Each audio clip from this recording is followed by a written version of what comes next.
या त ना हवा बहुत न रुक जाओ तनी धरा के लिए तो गर्मी से। हां बोली ना ना अब चुप चनी रह देख अगरबत्ती धले ला आ केहू देखी तो का कही चुप रह ठीक बा कोई ना कुछ कही सब परंपरा हटे बुझाई न।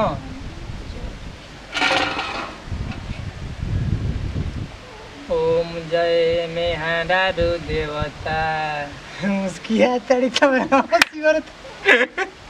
आई जी एजा मंत्र बताई है पेरवा सर घाटी एजा मंत्र बताई बाजी ए हां एजा मंत्र बताई मेरा रानू के नजर गुजर न तो लागो इतना चल ओम ना छेदा हो गई जा उनका नया सरिया जोड़ी यही संगनिया है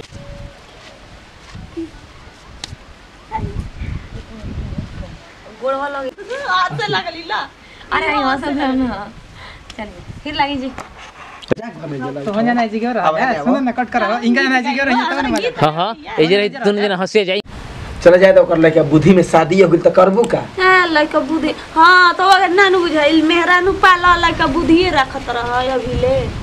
तो मेहरा तो मैंने लइका बुद्धि अच्छा मान के चलो के 5 वर्ष के लिए बहुत शादी कर दे तो ई कान पर मेहरा उतर गई थोड़ा टेंशन काहे ले तब चल लोग काट डाल ले जला के बेइज्जत कर दिए आ छोड़ी ना उ तो बाटे ही तुझको का बुझाता उ तो लइका बुद्धि बा ऐसन 4 गो लइका जाके ओकरा के चढ़ा दीजा ना वो अपने फेड़ा पे से नीचे 4 गो लइका का बा हमें तू चला ना चलो के हम का करे अरे सिखा दे कर कि हइसे कल जा मेहरा एक बार तो हइसे कल देना हो जी बात सही कहता तबे न तन टिक टाक दी अपन मेहरानू के तबे तो जानी मेहरानू हां यही का कही चल चल शादी ब्याह होइए गुल हमरा के ये हतने छोट शादी कर दलन जा हमरा बुझाते नहीं कि हम का करी क्या ना करी कोनो आके कोनो बतइबो करता सन कि जो मेहरा बिरह है करिए चाहे कुछ करिए का जी देव जी का हो भौजी तू आ गेलू आओ बैठो बैठो तू जाना समय आ गेलो जा का बात बाटे हो समय चले सुने बैठो बढ़िया बैठो ना एकदम बढ़िया से कोनी की शादी तो कर लिहलो हां शादी तो होइए ए रुका नियम रूल जाने हमने के घर के नियम का चलला का चलेला ई तो नहीं जानत हम हमरा के मैं बतौले रही कैसे कैसे का कहल हमनी घर में का होखेला मेहरा व्यवहार को बढ़िया से अगरबत्ती देखा के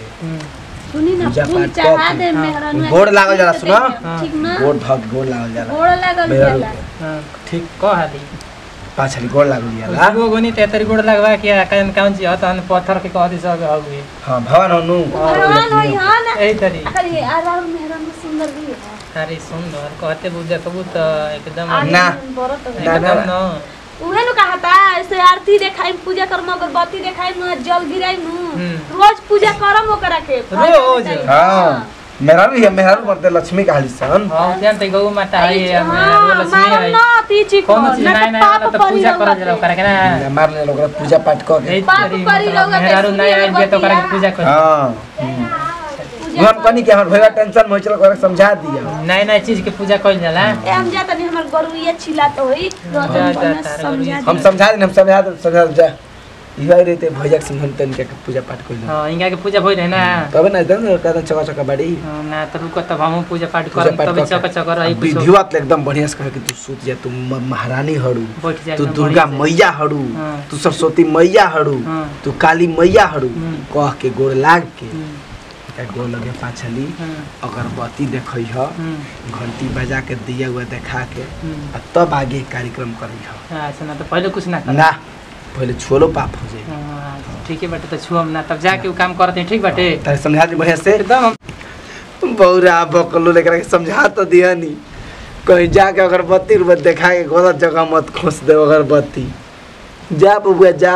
चढ़ावे के तो चढ़ा देनी पहाड़ पर बबुआ गोड़ लगा जो मेहर कैसे कोई जाला सुहारत होला जो बबुआ जो कौन दिक्कत ना हो जो जाके संभाल ठीक है चलो देखो हम देखो बाजा ले क्या कराता है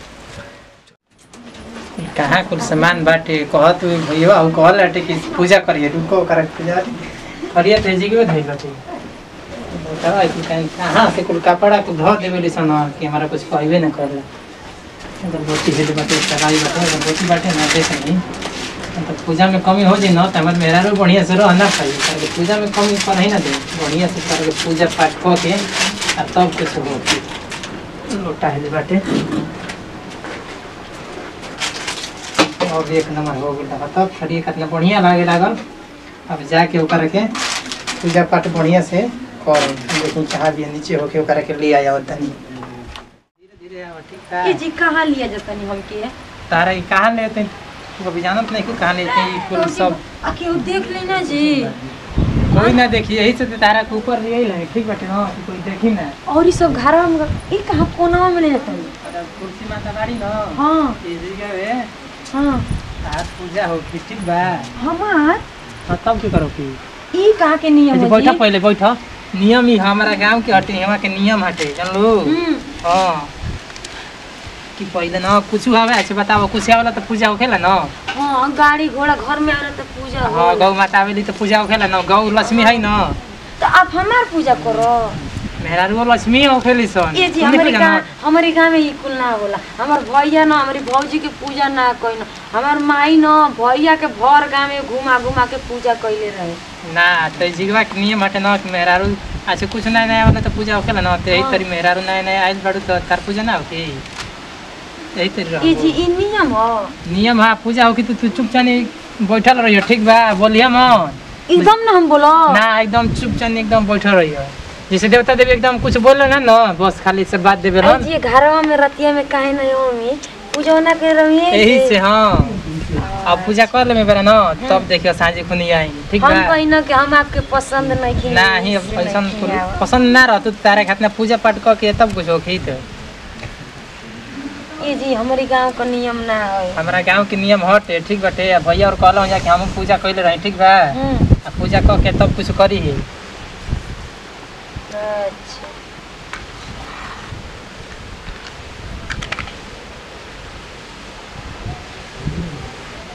ये तो ना हवा बहुत ना बोली ना ना अब चुपचानी रह देख अगरबत्ती धले ला आ केहू देखी तो का कोई चुप रह ठीक बा कोई ना कुछ कही सब परंपरा हटे बुझाइल न।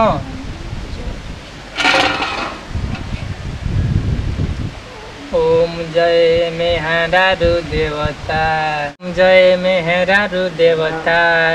तुम ही लक्ष्मी तुम ही सरस्वती ओम जय मेहरारू देवता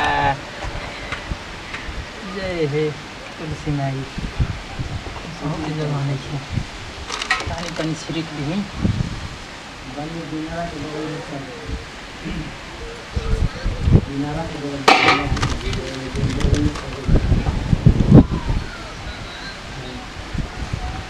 ओम जय मेहरारू देवता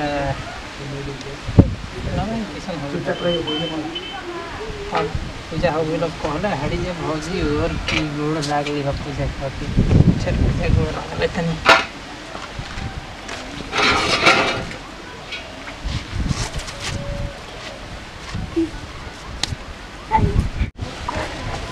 मेहरारू के कहला में गोड़ लागले हाँ ना एक नंबर बबुआ हां एक नंबर कहीं नहीं है ना मेहरारू ले आई बड़ा पूजा कइले हई पूजा करके बड़ी यो खूब पूजा करा तो इनको समझाई नहीं खे जाता पूजा ऐसे कह के का बोले जी दीदी चल क्या जलो जलो छिटले है जब बैठल बानी कनिया आया है ई कहले बनी कि बोली हम मते काटो नहीं ना हां सतड़ू जाई जी आके तू सतड़ू भैया ना ना पूजा पूजा बढ़िया से ना पूजा करेगा ना बढ़िया से करता हूँ, बढ़िया एकदम से बढ़ में भाई बताओ तुलसी माई के भीरी बैठा के मेहरारू के पूजा करता रहा यो तुलसी माई के बारे में लक्ष्मी माता हड़ी हाँ, लक्ष्मी माता। तब मेरा तोरा ना समझाई ए, जाए ई कहत नहीं कि हमारे गांव के परंपरा हमारे ना घर ना के सही में मुड़ी पटक के गोड़ लागल मुड़ी पटक गोड़ लागल मुड़ी पटक के गोड़ लगा जाला मुड़ी पटक के ए तरी ना ना ना काहे से पटक पटक के गोड़ लागल हे तरी इसर बात दा हाँ, सब देख। बात मिल गुल में हाँ लक्ष्मी हाँ हाँ हां आ घर में लिया जाके हां आ कहे कि पलंग पे सूत हां